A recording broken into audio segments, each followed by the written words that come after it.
I'm going to show you how to use an override layer to create a moving hold in your animation, especially when the data is incredibly dense and complex.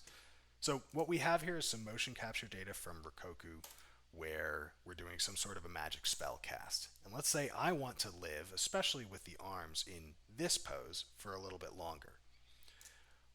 What I'm going to do is I'm going to select every control or joint in this system that I want to add to the layer and I want to live in that pose. I'll say select hierarchy.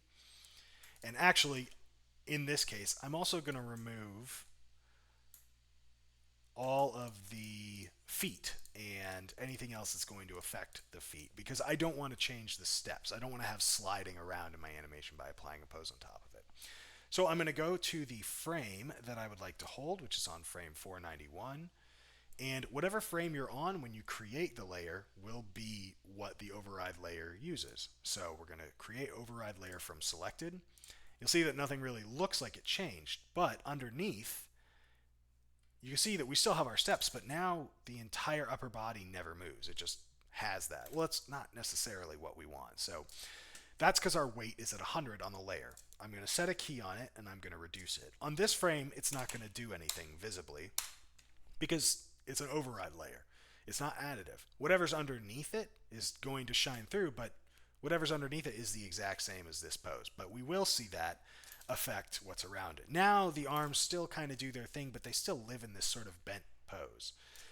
I have created another layer here just showing you what this will look like at the end of it to save us a little bit of time. But it's done by when you create a key on the weight, it'll show up in the graph editor, and this will show up on any control that's been added to the override layer. And it will all affect the entire layer, which is a really handy thing. So let me mute this and let's go to the one that I've already manipulated and select the weight. So you can see what I've done here is I started out at 0. I want all this animation that happens before it. I go almost to 1 because I want those arms to get into this pose a lot earlier, but I don't go to 1. If I go to 1, it will stomp everything underneath it and there will be no underlying data. This is putting a filter of sorts and just strengthening that filter of this bent arm pose on top of everything else. Now, it doesn't matter if I go to 1 on frame 490 or 491 because that's the pose we want to hold. But you can see I don't want to hold it at 1 again. I don't want to lose the data underneath. Otherwise, what's the point of working with motion capture? But I will rapidly, over the course of what is that, 3 frames, go to 0 weight on the key. So if I play that, you're going to see that this is a lot different, then we mute it, than this. Again, with it on and with it off.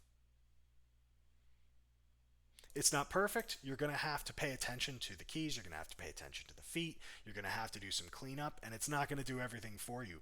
But you get a lot for very, very little work.